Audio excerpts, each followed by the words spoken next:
Assalamualaikum warahmatullahi wabarakatuh. Nama saya Baiknispi Hidayatun Nisa, kelas PPKR 5A, NIM E1B0190029. Teman-teman, pada kesempatan kali ini saya akan membahas tema tentang partai politik yang tidak menjalankan fungsinya. Nah, sebelum kita ke pembahasan tersebut, maka kita perlu mengetahui apa itu partai politik dan fungsi-fungsi dari partai politik tersebut. Partai politik. Partai politik merupakan suatu kelompok yang telah terorganisir dengan anggota-anggotanya yang mempunyai orientasi, nilai-nilai, dan cita-cita yang sama. Partai politik atau yang sering kita dengar dengan parpol juga bisa dikatakan sebagai tempat perkumpulan segolongan orang-orang yang seasas, sehaluan, dan setujuan di bidang politik. Baik itu berdasarkan partai kader atau struktur kepartaian yang dimonopoli oleh sekelompok anggota partai terkemuka. Kita ketahui bahwa partai politik merupakan salah satu pilar demokrasi.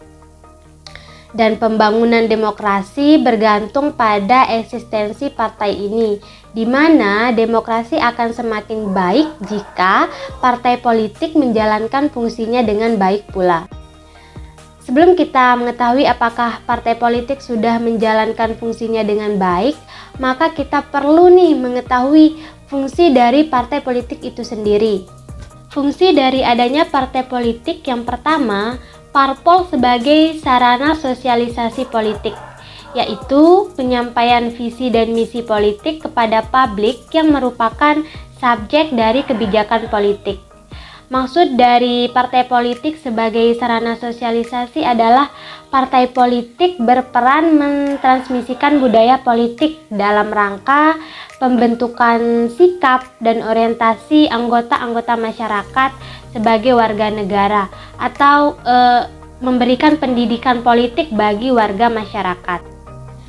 Fungsi yang kedua, parpol sebagai sarana pengatur konflik, yaitu penawar konflik yang bersumber dari perbedaan kepentingan individual atau golongan.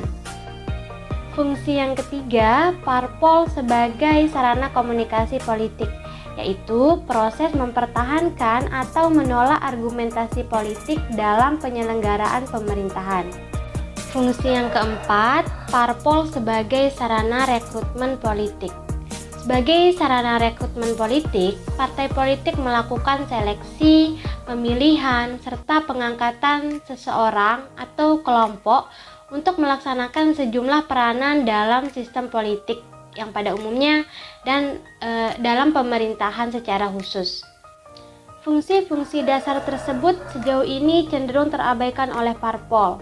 Ketika partai politik mencoba mengaktifkan fungsinya, namun yang lebih terlihat hanya pada momentum yang dianggap parpol mendesak, seperti saat menjelang gelaran pemilu ataupun pilkada.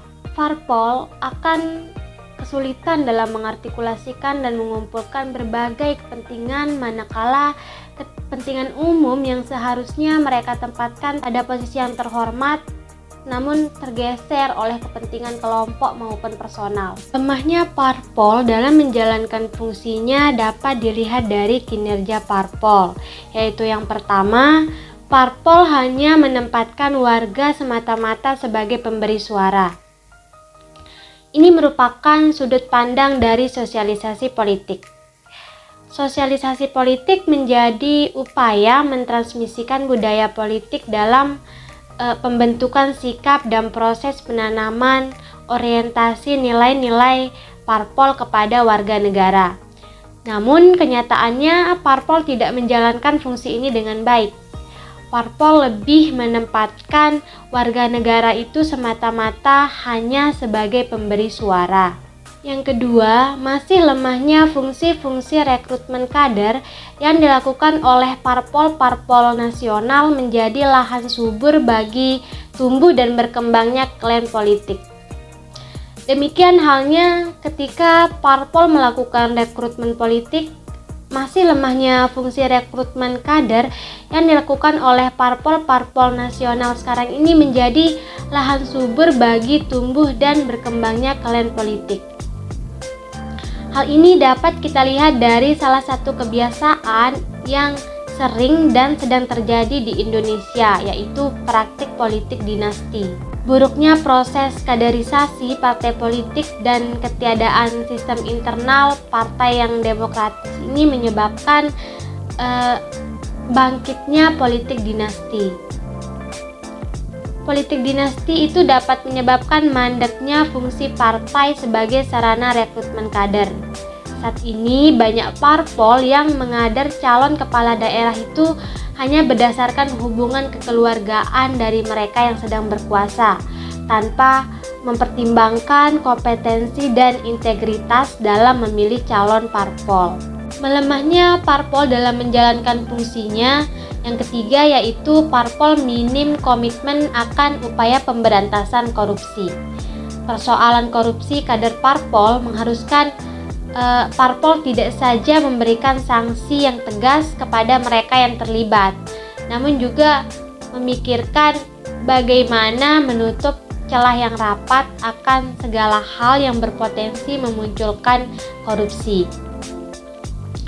Tidak hanya itu, selama ini parpol juga kerap menampakkan agenda politiknya dengan berkali-kali menyuarakan keinginan untuk melakukan revisi terhadap undang-undang mengenai KPK.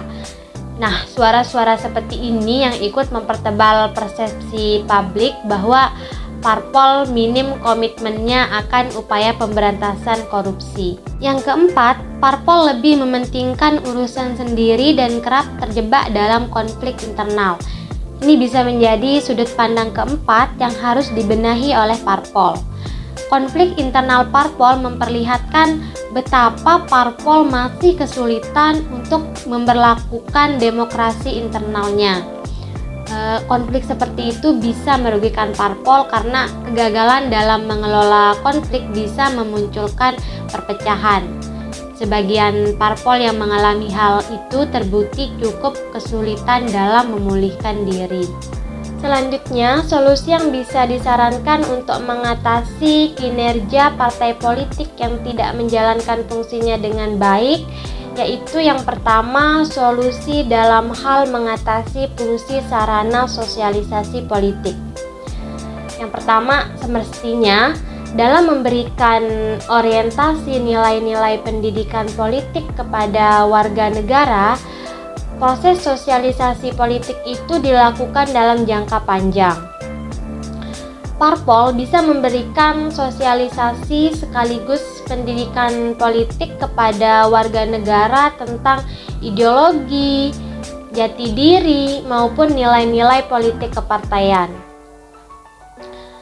Proses sosialisasi politik idealnya bukan hanya dilakukan pada saat kegiatan pemilu saja, namun perlu dilakukan secara berkelanjutan agar pemilihan bisa melahirkan pemilih yang cerdas dan demokratis.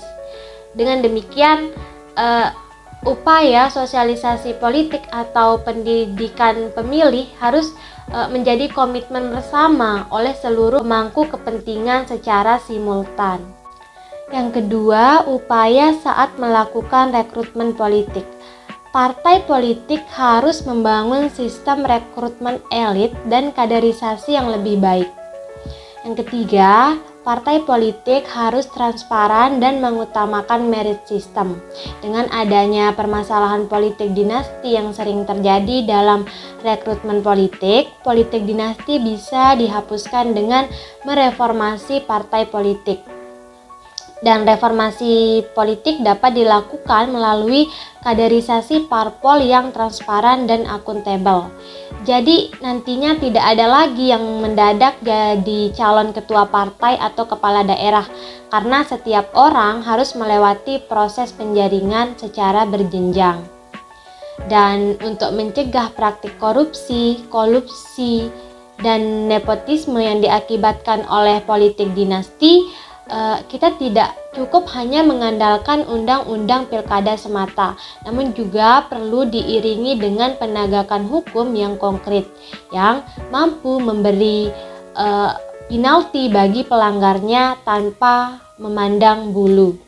Selain itu, parpol perlu mengeliminasi faktor politik biaya tinggi dalam memberantas korupsi. Ini merupakan upaya dalam mengatasi minimnya komitmen parpol akan upaya pemberantasan korupsi. Salah satu pembenahan parpol di Indonesia dalam memberantas korupsi adalah dengan mengeliminasi faktor politik biaya tinggi ini. Karena selama faktor ini belum diselesaikan, maka kita tidak perlu berharap banyak jika korupsi itu bisa diatasi dan dihilangkan. Sebab dengan adanya politik biaya tinggi ini, maka partai politik juga akan semakin tidak demokratis, bahkan bisa semakin oligarki karena dikuasai dan dikendalikan oleh para pemodal, yaitu orang-orang kaya dan penguasa. Solusi yang terakhir yang tidak bosan-bosannya selalu diingatkan oleh masyarakat, yaitu parpol harus lebih menumbuhkan perilaku jujur dan mental yang kuat, serta lebih sering membenahi diri. Harapan ke depan untuk parpol seharusnya lebih mengutamakan dan menumbuhkan kejujuran dan mental yang kuat untuk memastikan bahwa parpol mendukung upaya-upaya dalam memberantas kejahatan korupsi. Oke teman-teman, itu tadi beberapa solusi yang bisa kita sarankan kepada partai politik ke depannya. Jika ada kekurangan atau salah, saya mohon maaf. Wabillahi taufiq wal hidayah. Wassalamualaikum warahmatullahi wabarakatuh.